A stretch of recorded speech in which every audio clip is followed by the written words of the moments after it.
What's up, everyone? Welcome to post-game Locked On Bucks, and Milwaukee are back.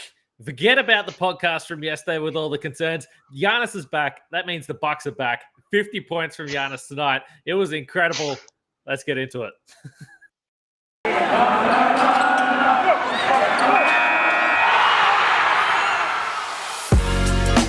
You are Locked On Bucks, your daily Milwaukee Bucks podcast. Part of the Locked On Podcast Network, your team every day. Welcome to Locked On Bucks. I'm your host, Kane Pittman. You can see and hear me on this show Monday to Friday. Also fund my work at ESPN, and joining me, the founder of brewhoop.com and longtime voice of the podcast, Frank Madden. And as always, we thank you for making Locked On Bucks your first listen of every day. And I reckon if you're a Bucks fan, you're probably waking up feeling a little bit better today than you did 24 hours ago. And maybe that's predictable with Giannis in the lineup, but the Bucks do beat the Pacers 128-119. As I mentioned, Giannis had 50 points, third regular season 50-point game of his career. He's had one in the postseason, which I'm sure most people are familiar with. And, we'll get into this Giannis performance. So you can dive into it first. But I was watching this game and I thought about something I said on the podcast yesterday where I was like, well, look, the Bucks were pretty scratchy, but they probably beat the Blazers if they have Giannis in the lineup yesterday. It was kind of one of those games again, but I guess this is why you have an MVP in your team, because you can just drop 50 and you can pick up a win on a night that otherwise maybe wasn't perfect. Yeah, I mean, the Pacers hit 17 out of 41 threes, 42%. Bucks 10 out of 29, 35%. We've been saying without Giannis, the 3-point line feels like it's usually what dictates outcomes for the Bucks. And I think we can say here, and you were laying it on a little bit thick, obviously, Bucks being back, but again, you can say, well, geez, man, they needed 50 from Giannis to beat a rebuilding Pacers team. It's true. That's just the way things have been this season, not just for the Bucks, but across the league. It's just night to night, hard to predict what's going to happen. But I mean, again, like let's return to the lead here. We saw Giannis drop 44 points on 17 of 20 shooting, I think, in LA a couple games ago for him, and to come back, after sitting out last night because of the ankle injury, and to drop 50 on 17 of 21 shooting from tonight, 17-21 shooting tonight. I was joking about it. Jalen Smith, last time he was at Fiserv Forum, watched Giannis drop 50 on the Suns when he was a non-playing rookie for the Suns last year. We kind of, I remember thinking like, man, how bad does Jalen Smith have to be that Monty Williams won't even give him a look with all their big guys gone? And tonight, I mean, again, this was not like Jalen Smith's fault. It's not like he was the guy who was primarily defending Giannis. He had some possessions. Nobody had any chance against Giannis tonight. And 2 out of 3 from 3. The shot that gave him 50 was, the kind of shot, I mean, Kane, you can probably, picture it. He does this where it's like he puts his head down like he's trying to get, I don't know if it's like he's trying to get the other guy convinced that he's not looking to shoot or something, but like it's like he's like zoned in on the ground to like dribble to a spot, and then he rises up, and he almost never makes those shots. But tonight he does that, dribbles to a spot on the left side, rises, fires for his 50th point. Do you think that's his version of the LeBron, like, look at the ball? You know how when LeBron has that move that no matter what, he's shooting the three? Does he look at the ball, or he does something with the ball and then lets it fire every single time? He has a little bit more success at this point. Yeah, I don't know. I mean, again, though, this was just a night where, certainly from a scoring perspective, everything was working for Giannis, and, Miles Turner wasn't playing. A lot of other Pacers were not playing. Goga Bitadze, O'Shea Brissett, Jalen Smith, God bless them. I mean, they had decent size, at least in the starting 5. But, we saw some Tristan Thompson minutes. I mean, there was just nobody that was getting in the way of Giannis tonight. And obviously they needed it, right? And, looking at also his scoring, I mean, 12 points in the first quarter, 6 in the second quarter, so 18 at the half, then 13 in the third quarter, and then 19 points in the fourth quarter.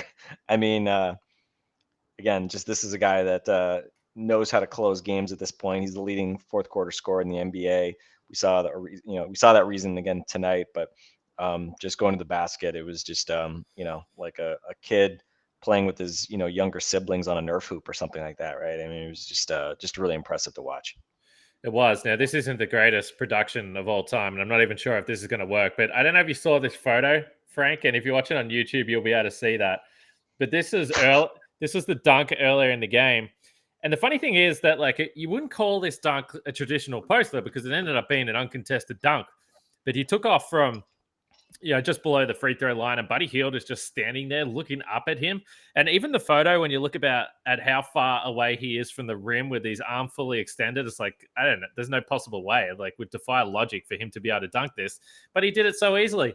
And when he did that dunk, that was when I tweeted and said, you know what, I think Bucks basketball is a little more fun when Giannis is playing, because it was one of those dunks, and it's crazy to me that he can still do it, but do something like one act like that where I'm just like, holy shit, that is incredible, because he does it so often. But yeah, there's no doubt.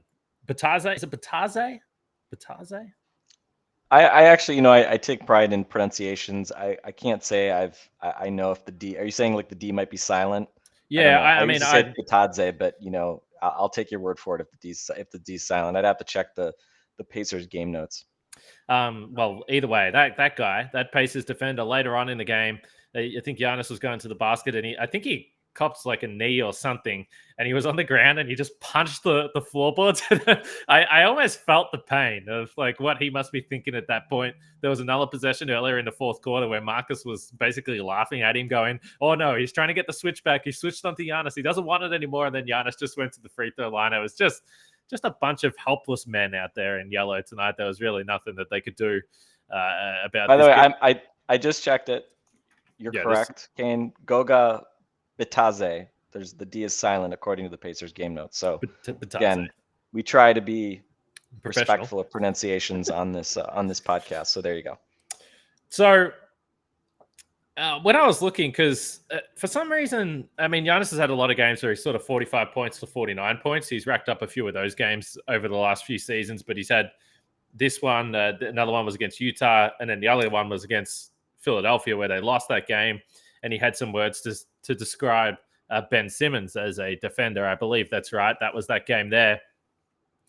But it is funny. Again, I mean, obviously we've seen it, but our friend Justin Garcia just tweeted out that Giannis is now officially leading the league in scoring. Now, I trust Justin on that. He said that he's averaging 29.4. I think I asked you before we started recording. I think Durant and Embiid are right there. But I don't know. Our listeners will know. Maybe they'll be able to point it out. But I can't remember Giannis leading the scoring, certainly not this late in the year. And it's kind of just one of those stats that's snuck up on me for sure. He's obviously had a monster last month or so. I think the graphic they put up on the broadcast, he was up over 31 points per game since the turn of the new year. So, I mean, he's on quite the tear. But the scoring title, it's kind of something I didn't really think about. I'm sure you did, but it's not something that I thought about too much till this point, I guess. Yeah, I mean, it would be one more, achievement to throw in the mantle, right? I mean, if you win scoring title and win Defensive Player of the Year, I mean, that's pretty outrageous. Yeah, I mean, we know Michael Jordan has done that. I actually would be curious now. I actually kind of want to look up who has actually accomplished that, because offhand, you think about the guys that have been sort of the best defensive players. And again, that award has only been around since the early 80s. Sidney Moncrief famously winning the first two for the Bucks. But, I can tell you David Robinson, my first favorite player, did win Defensive Player of the Year, and he won a scoring title, famously scoring 71 points on the last day of the 93-94 season, I think it was. I was in 7th grade. That was a big day for me. It was a Sunday. That was a Shaq thing, wasn't it? It was a Shaq thing, yeah. He was up against Shaq. He averaged 29.8 points per game that year, scoring 71 in the final game. So yeah, I mean, it's happened at least a couple of times. MJ's done it, and David Robinson's done it. I don't think Akeem ever led the league and came close to leading the league in scoring, because let's be honest, like for the majority of the, from the mid 80s through, the mid to late 90s, Michael Jordan was winning the scoring title pretty much every year. And so that was pretty much the only guy who had a chance to do that. But yeah, I mean, other than that, you think about guys who've been winning scoring titles, James Harden, I think LeBron's won at least one. Kobe Bryant obviously has won some, but yeah, not a lot of like defensive type players in that mix. So Hey, if we can say that, MJ, Admiral, and Giannis were the only three guys to win Defensive Player of the Year in scoring title, it'd be one more kind of fun little kind of point to put on the board. And then we could say that the only guys to win MVP and DPOY and Finals MVP and scoring title. I think at that point you would have eliminated everybody but MJ and Giannis probably at that point. So. But yeah, and I mean the interesting thing too. I mean when Giannis sort of first became this explosive scorer, that was sort of towards the tail end of James Harden's explosive scoring tenure in Houston. And so Giannis was putting up, I don't think people realize like the year where he scored 29.5 2 years ago, he did that in just under 31 minutes a game. So the per 36 numbers that year, I want to say, double check, I think that was still the third or fourth highest points per minute total in NBA history. Harden, that was Harden's biggest scoring year. And of course, Wilt's 50 point per game season, but Wilt, averaged over 48 minutes per game that year. Yeah. So he actually only averaged, I think, 37 and change points per 36 minutes if you normalize it per minute. So yeah, I mean, again, obviously Giannis's minutes a little higher this year, obviously closer around 33. Tonight he plays 36. But just the fact that he's become, such a dominant scorer. I mean, that was one thing I really didn't think early in his career, especially like year 3 when he was having sort of his breakout and, point Giannis. I thought, hey, he's obviously he can score over 20 points a game, but to be a like close to 30 point per game scorer in the NBA, especially considering, I mean, he has not developed a 3-point shot really, although he is back up over 30%. He hit 2 out of 3 tonight again. But the fact that he's gotten to this point, just, getting better and just getting more, I mean, just his relentlessness. Obviously, I think he has made progress with that in-between game a little bit, but for the most part, I mean, this is just Giannis just being so good at just being undeniable transition, but half court as well, and just being able to get to the basket. And, another 18 free throw attempts tonight. I have 2 complaints tonight about this game, Kane. One, he missed his last 3 free throws, including the 2 he had very late, under a minute to go, which could have tied his career high. Ironically, I think he missed his first free throw. So he misses 1, then he makes 14 straight, and then he missed 3 free throws in a row. That was a bit strange, but still 14 out of 18, 78%. You'll happily take that night to night, an indication of his free throw shooting continuing to be strong. My other complaint, I tweeted about it. I complained last night about Serge Ibaka not getting credited for a block early on. Tonight, actually, the play right before, basically that teed up that dunk you referenced, that incredible sweeping transition dunk, he kind of blocked the ball, got a piece of the ball when I think it was Jalen Smith going up for a baseline shot. Then it looked like he might have even blocked it again, and then the shot ended up being 4 feet short and off to the side. It was Giannis absolutely made contact with the ball and it missed.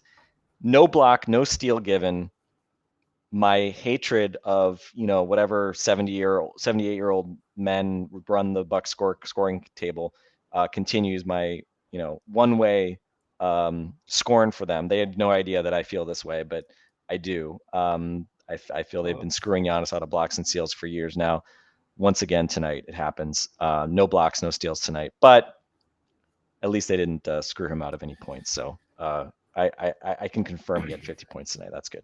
So I'm not 100% sure who does the Bucks scoring now. I think it did change recently or in the last few years. For some reason, I have some memory of someone retiring. But I will say, around the rest of the league, my experience in seeing the guys that the men and women that do the scoring, yes, I oftentimes wonder to myself how they can possibly actually keep up and see what's going on in the game, because they are generally of the older generation, the scorers that sit at the score table. So I try not to go too harsh on them. But Frank, this is your bit. And I totally respect it. I also respect PrizePicks, our sponsor of the podcast as well. If you've heard me talk about PrizePicks for a while, it's daily fantasy made easy. And all you have to do is pick 2 to 5 players and then over and under on their projections, and you can win up to 10 times on any entry. And it's just you versus the projected numbers. Entries can be made in 60 seconds or less. PrizePicks is safe and offers fast withdrawals. You can use the award-winning app on both the App Store or Google Play if you're a weirdo that uses Google Play. But anyway, PrizePicks offers any prop you can think of, from points scored to rebounds, even steals. And they don't just offer NBA. There's college basketball, college football, NFL, it's done now, but MLB, soccer, MMA, and more. So for a limited time, PrizePicks have an exclusive no-brainer of an offer for all our users. You get $50 free if a player on your first PrizePicks entry scores a single point, but you must use the code NBA. That's right. This is an exclusive offer available to Locked On fans. Sign up today and use the code NBA for $50 free. If a player in your first PrizePicks entry scores a single point, that's PrizePicks Daily Fantasy made easy. Thank you for making Locked On Bucks your first listen. For your next listen, check out the Locked On Now podcast, nightly recaps of every NBA game with analysis from our local experts. It's free and available wherever you get your podcasts. I think I might make the cut for today's podcast, thanks to Giannis and his 50-point game. So if you want to listen to that after, you can do that. Speaking of the development of Giannis, we'll keep talking about Giannis here in this performance. I do eventually want to get to some of the defensive stuff we saw. Again, it's a small sample, but we saw our first minutes with Serge and Giannis on the floor together. So we will get to that. Bobby, Giannis, and Serge had a run there, which I was not expecting, and I'm not sure I would recommend. But again, shorthanded, so we were seeing some strange lineups for sure. And of course, what about our guy? Lindell Wigginton continues to put up some pretty decent minutes in an unexpected expanded role. Just with Giannis's scoring development, he had one shot late in this game, Frank. I don't know what to call it. It was like a left-handed teardrop, flippity-uppity up in the air through. This is one thing. It's only one shot, and I was like, I think he meant to do that. And certainly on the replay, it looked like he did. But that's not something I can really remember him pulling out too often, Frank. For a guy that a lot of the times we say, why doesn't he have a hook shot? Why doesn't he have all these moves around the basket? We say, well, maybe he doesn't have the exactly elite touch and feel around the basket on some of these finishes. That was pretty nice. That was nice. That was the most Drew Holiday shot he's ever taken, right? Like, yeah, driving to the basket, left hand, bizarrely high arcing from very close to the basket. Yeah, that was again, I don't know how intentional or again where that came from, but everything was going in tonight. So tough to question it. Giannis, Serge on the floor together. Anything stand out to you? We did see Serge. We spoke yesterday. It wasn't really popping out to the three-point line too often. He had one scenario where he was able to knock down a three. A couple of little hook shots again. I don't know what did he finish with points-wise. I don't have the box score up here, but 9 points, 3 out of 3 shooting, 9 points, 5 rebounds. Yep. Good on you, Serge. Just solid. And he had that other play where he's fouled on a three-point shot and just started laying flat on his back on the floor. And I wasn't sure if he was going to get up, but that's what happens when you're a bit older and you're playing a back-to-back. He was just trying to get that few extra seconds of rest. He played 31 minutes last night. What did you see defensively? Anything stand out to you? They were going to what I would call a more traditional drop coverage a little more often tonight. Yeah, I mean, I'm Bucks defense overall, I don't think was anything to write home about.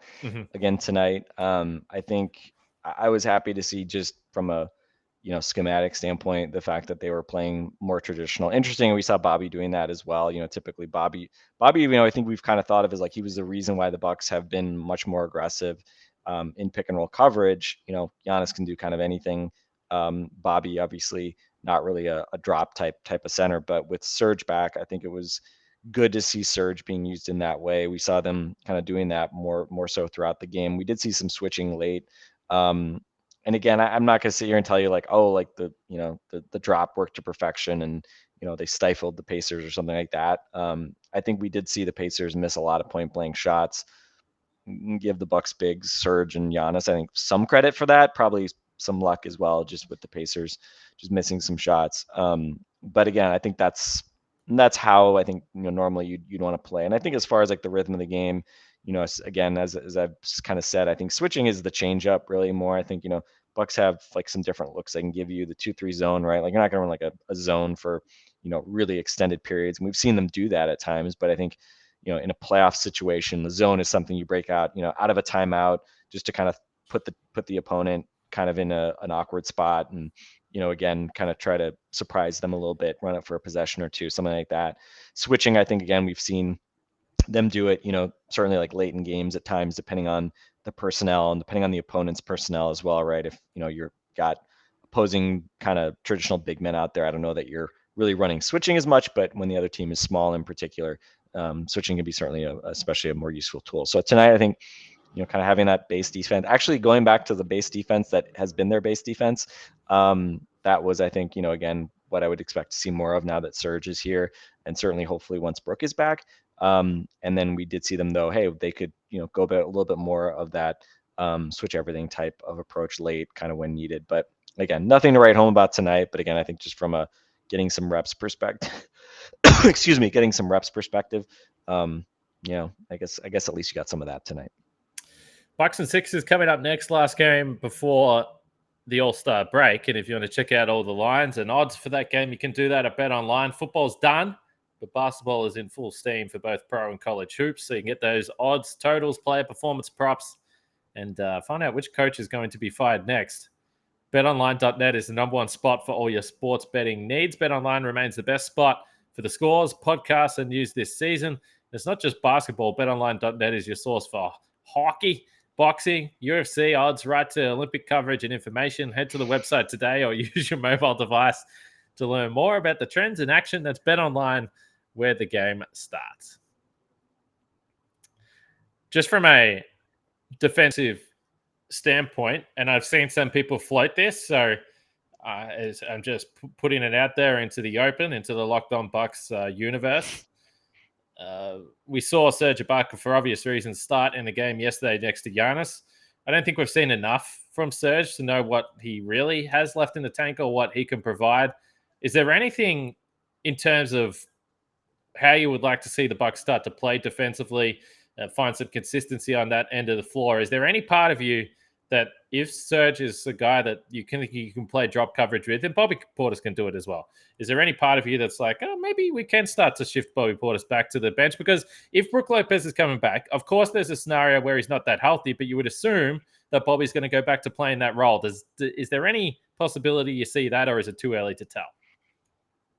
It's a really great question. I mean, I think honestly, I think there's a very good argument for putting Bobby back on the bench just from a scoring balance perspective. I think it was interesting today. We saw Giannis play the first 9 minutes or so of the first and third quarters. Normally we see him go a little bit earlier. I mean, not that that's like completely unheard of, but it was interesting as Bud's trying to figure out like how he wants to stagger, having three big guys again.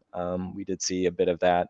Again, I don't know. I mean, I don't think Bud is like the kind of guy that, likes to make changes just to make changes, right?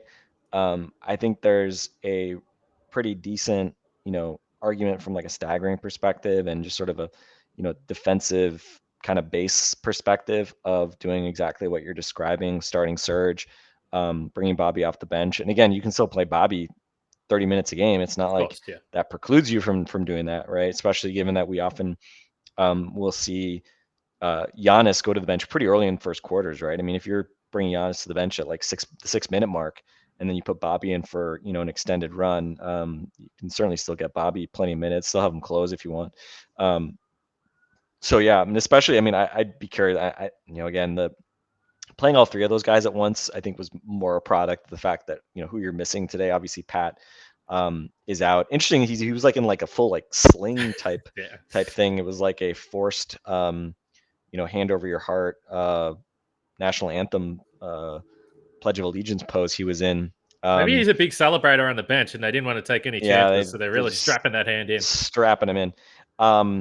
But on top of that, I mean, Wes Matthews is out today with I think it was a toe some kind of toe injury. And, obviously we don't need to rehash, kind of everybody else is out. So yeah, I mean, we saw Lindell Wigginton, who we've seen now a couple times. We can talk about him in a moment with George Hill out and Dante obviously gone. We've seen, Mamu played tonight as well. Even with three big men, we saw Mamu before garbage time. I don't think we saw him very long, but I do remember seeing him actually on the floor, which I wasn't expecting. So yeah, I think it's an interesting question. But again, I'm curious kind of how quickly Bud would go to that. But I mean, I think it seems like eventually Bobby's going to come off the bench in your ideal scenario. And I think the one thing I will say is that, the Giannis Bobby pairing has generally worked very well this year. The numbers have been pretty good all year long. And so I mean, again, they've made that work on both ends. Giannis without Bobby has not actually been nearly as good. But he obviously, a lot of those minutes have come without a traditional center or with Boogie, who Giannis and Boogie were like a net negative. Like they didn't work at all for whatever reason. Again, very small sample size. So yeah, I think that's a great question. Certainly something I think maybe, as we get into it over the next couple of weeks, might be an interesting question to ask Bud, whether they might consider doing that, because certainly we've seen in the past, right? I mean, it used to be the joke that George Hill could never start a game. He's had started the games this year, but previous years, like George Hill would never start just because they wanted to have him coming off the bench and kind of staying in that role. Bud is not the only coach that kind of does that sort of thing. So there's certainly also just that argument. It doesn't mean that Serge is better than Bobby, just that, again, from just a rotational standpoint, that could just make more sense. So yeah, I think definitely something that'll be interesting to watch out for, especially if the Bucks continue to struggle defensively. I think it'll be interesting to see if that may be something they go to.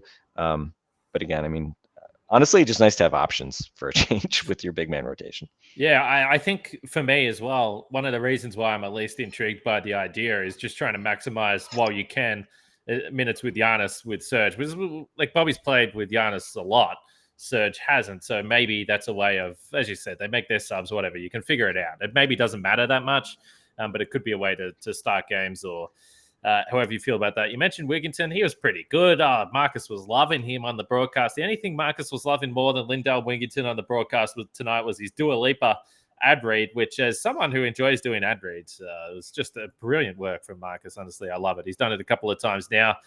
Speaking of big men, to steal a segment from PTI, happy trails, Greg Monroe. His return appears like it's over. We had a couple of and ones, lots of smiles. It's good to have Greg Monroe back around, but I don't think we thought it was going to be a long-term proposition. Certainly the trade for Serge Ibaka probably sealed his fate when it came to a second 10-day deal. But what about DeAndre Bembry? Should we talk about him? I almost forgot. We got to the end of the podcast, but the Bucks are bringing in DeAndre Bembry. He was someone that we mentioned. Obviously, he spent some time with the Nets. So he'll just enjoy being in a locker room that is happy to be with each other and spend some time together. So I think he will benefit from that. We saw him at the arena tonight, sitting in the suite. John Horst was also casting a watchful eye over the game. But Bembry, any thoughts? I mean, I think we saw it tonight. I mean, Jordan Ward did score 17 points last night. Today he has 9. But especially defensively and just some of the, again, I think he's tried to get better with his passing and things like that, but it just feels like just the rhythm of the offense with Jordan just frequently kind of hits kind of record scratch moments. I saw a couple of people make jokes about how, every time he gets kickouts for open jumpers, he waits until he's covered to take a 3-pointer. Again, I think there'll probably be moments the rest of the season he's going to have to play. But I think just having options, and Bembry is a guy who he's shooting 42% from 3 this year. He's a career 28% shooter. I don't think his 3-point shooting this year has been particularly real. But he's an interesting player. Bud drafted him in 2016. So, I mean, there's a familiarity level there. And, we were DMing about, I made the comment that, he kind of reminds me of like a downside scenario for Dante. And Eric responded, our friend Eric Name responded, that's actually exactly kind of what, basically he's like bad Dante. And of course, people might be saying, well, Dante sucked this year, so what does that even mean? Bad Dante, the brother of Secret Dante, but yeah. all in the same family. Yeah. That's like, there's like a garbage pail type situation here with all these Dante versions. But I think you look at his profile, for the obvious difference is Dante shoots tons of threes. Isn't great at them, but I mean, last year Dante shot 37%. So I mean, Dante's become a respectable 3-point shooter. Bembry again this year, has been much better, but pretty small volume. But I think kind of where they have similarities are sort of in their abilities is kind of like, we talk about connectors, guys who, again, they're not like primary pick and roll ball handlers or anything like that, but you can give them the ball, they can handle it a little bit, they can bring up the floor, they can occasionally make a play in a pick and roll, they can move the ball. And a guy like Bembry, very good off-ball cutter, pretty good offensive rebounder for a guy his size. And pretty athletic. He actually will dunk in games. Must have much bigger hands than Dante, because Dante, for all his athleticism, just obviously struggled with his finishing. But Bembry, I mean, in his NBA career, almost half of his shots have come at the rim, which for a 6'5", 6'6" guy, is saying something. Granted, he's not a high volume, shooter, scorer, so maybe not saying as much, but 63% career at the rim, takes a ton of shots at the rim, and again, just pretty smart, moves off ball, crashes the glass, can get out in transition, and then I think he can actually put it on the deck a little bit and get to the rim. And I remember, coming out of college at St. Joe's, I mean, he was a 4.5 assist guy in college. I mean, he kind of was known as a guy who had playmaking skill. And again, not that you're looking for that from him now, but again, I think when you play the way that the Bucks play, and trying to move the ball, kick it out to open guys, I think just, if a guy can't shoot threes or isn't a high volume 3-point shooter, you at least want him to have that kind of drive and kick instinct and, be able to get to the basket and make plays. So, so we'll see. Again, is he a playoff rotation guy when you're healthy? Probably not. But who knows, right? Who knows where the Bucks are going to be health-wise in a couple months? I think in the grand scheme of things, if Gary Harris, had been bought out, would I have rather had Gary Harris? Well, yeah, but Gary Harris is playing big minutes for the Magic right now. He's still 27. I don't know. I'm not really sure why the Magic would buy him out. Yeah. Other than the fact that, if they're just blatantly trying to, lose as many games as possible. But given how bad the Magic have been this year, they're 1 win ahead of the Pistons in the kind of East tank standings. They're 2 wins ahead of the Rockets, who are last in the West. So they're going to be very bad regardless. So again, if Gary Harris becomes available, hey, of course you'd be interested, but so would pretty much all the contenders out there. So, given the immediate needs right now with Pat out, and Dante obviously being shipped to Sacramento, I think he's a reasonable guy to take a flyer on, and we'll see what happens next. Obviously, I think probably the next name to watch out for is Goran Dragic, who we've obviously mentioned. And by the way, did you see this? Woj reported that the Bucks would aggressively pursue Dragic and mention some other suitors. Interesting, that hasn't mentioned the Heat, which feels almost like the Heat just scamming us, because since he's now been traded by the Raptors, he could actually re-sign with Miami. If the Raptors had bought him out, he couldn't go back to Miami because it was the first time he was moved after he being traded. But I was almost just like, what's going on here? Are the Heat just going to backdoor this, and then all along, he's been working out in Miami, blah, blah, blah. But I don't know if the Heat really have minutes for him. They've gotten so much contributions from all their, kind of random guards that they've acquired over the past couple of years. So it may not even be that very good opportunity for him. And obviously the Bucks, do have an opportunity here. We should talk about Lindell Wigginton still. But obviously I think there is a potential opportunity for Dragic to play and be kind of that pick and roll second unit type of guy, especially with George Hill. He obviously has missed games, not just this year, but in past years as well. So, but anyway, returning thing, the person I saw tweeting about Goran Dragic today in the Bucks was Robert Randolph, the musician Robert Randolph and the Family Band. I don't know if you're familiar with this guy. No. But I was like, I see somebody quote tweeted it, and I'm just like, wait, Robert Randolph, the musician? And I tweet on it, and he's like, Goran Dragic just told me that it's between the Bucks and Warriors. And I'm just like, Robert Randolph is talking to Goran Dragic about where he was, what? And then I look at his page, and apparently Robert Randolph's a big Knicks fan, and so half of his tweets are about the New York Knicks and whatever. So yeah, if it comes if it comes down to the Bucks and Warriors, somebody's gonna have to give Robert Randolph and the Family Band credit for I don't know if it got us breaking the news, but interesting trying to find the kind of go through the breadcrumbs on this and figure out what might be happening. Well, it's going to come full circle. So Goran Dragic is going to go to the Warriors, GP2. There's something, I don't know, I even know what, I think they guaranteed his contract for the year. Something's going to happen there, and he's going to end up back on the Bucks. And then we'll be back. And then they're going to try and collect the full DeAndre collection. So what's Liggins up to? What's he been doing lately? Maybe he can come back as well. I'll never forget the game where Gary Payton Mitten and DeAndre Liggins started in the same game, and I believe they won that game, and it was an overtime game in Phoenix, I think, if my memory serves me correctly. They were both fantastic. But anyway, whatever. We're really diving into the rabbit hole here. Frank, don't forget about your boy Q and handicapping expert Lee Sterling at the Locked On Bets podcast. Make sure you check out the Locked On Bets podcast after Locked On Bucks and after Locked On Now, only if you're into that type of thing. Feel free. Go check it out. Bucks and the Sixers in 2 days' time. That's wait. Are we got to talk about Lindell Wigginton, man. Hurry up. What is this Lindell Wigginton erasure happening right now? Someone I made a comment in one of my other DM threads, not the one I have with you today, about like how I could see Lindell Wigginton like becoming like an 11th, 12th man in a couple years. Like I don't, again, like I'm not saying he's gonna stick with the Bucks, but and then I was accused by one of my buddies in this thread of being like I don't know, I forget what he said, but basically just being like that I had fallen victim to his single game plus minus. And I said I didn't even realize he had a good plus minus last night, but apparently he did.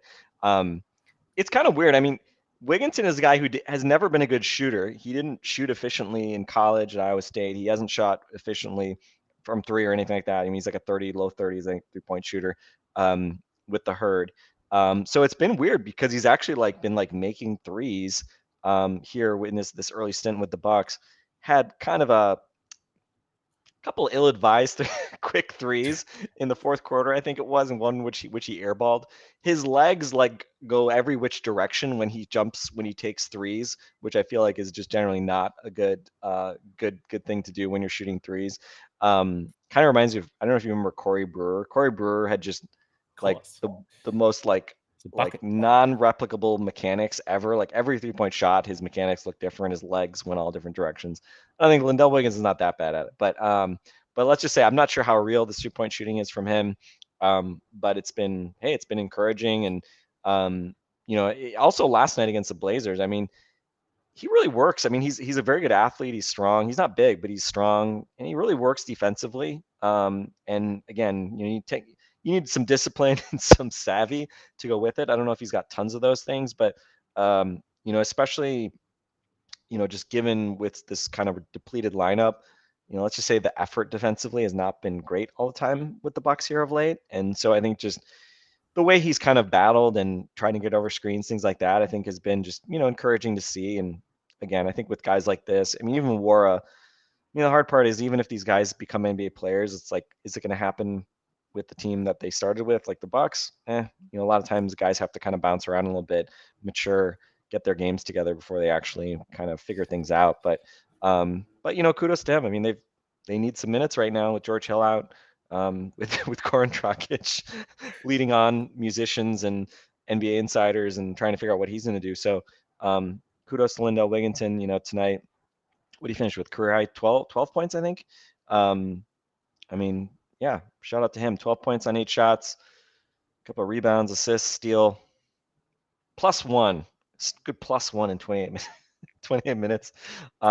So yeah, I mean, given the struggles of Javonte Smart and Justin Robinson from those two-way guard spots, refreshing to see a guy kind of come in and make the most of his opportunity here. All right, coming up on the show tomorrow, NBA newsbreaker Rupert Randolph will be on the show. Robert Randolph. Robert, no longer going to join the show because I messed up his name, but we'll see. Just keep an eye on him. If you talk Knicks, he'll probably come on if you're willing to talk about Mitchell Robinson and Julia. There you go. Shout out to Chris Herring. Yeah, shout out to Chris Herring. I just got this book in the mail today, Blood in the Garden, the flagrant history of the 1990s New York Knicks. Make sure you check that out. Chris is a legendary fella. All right, let's wrap it up. Bucks and Sixers in a couple of days. Sixers lost by 48 points today in a tremendous start to the James Harden era. It started poorly with his outfit and ended poorly on the scoreboard. So we'll see what the Sixers do in a couple of nights' time. And James Harden won't be playing in that game either. But Bucks and Sixers, always an interesting game. So tomorrow we'll be able to look ahead to that. Camille, I haven't let Camille know, but Camille, if you're listening to this and you want a podcast tomorrow, you're coming on. please let me know if you have time. But we'll figure out the show tomorrow. Frank, any parting thoughts? Well, actually, I was just thinking about it, Kane. I mean, I don't want to. I mean, I know nothing's set yet, but I know that there's. I don't. Is there more optimism of Brook Lopez returning to the Bucks for the playoffs, or Kane Pittman returning to the Bucks for the playoffs? Well, John Horst hasn't announced my potential return. That's all I'll say. So maybe. I was thinking if you can find your way back to Wisconsin for a bit this spring, get Eric Name back. See if I can get my my washed up dad butt on an airplane to Wisconsin. Maybe do a live podcast. Get Camille involved. Let's get Camille in here. She's part of the thing. Justin, like bring back, basically get the whole family band back together. Kane Pittman and the family band. Let's do it. Let's do a live. Let's try to get a live podcast. We'll have Rockies cater it. Just basically greatest hits. How about that? Optimism is growing. I'll say that just Okay. quietly. Optimism is growing. My passport expired during the pandemic, so that's my first job that I've got to do. Got to get my passport going again. But yeah, there's hope. There's strong hope, unless something goes really wrong here in the next couple of months. So that'll be cool. That's something to look forward to. Brook Lopez and Kane Pittman, both similar for Bucks fans. So there you go. All right, let's wrap it up. We'll be back tomorrow with Camille. Maybe she'll let me know. For Frank and myself, speak to you guys tomorrow.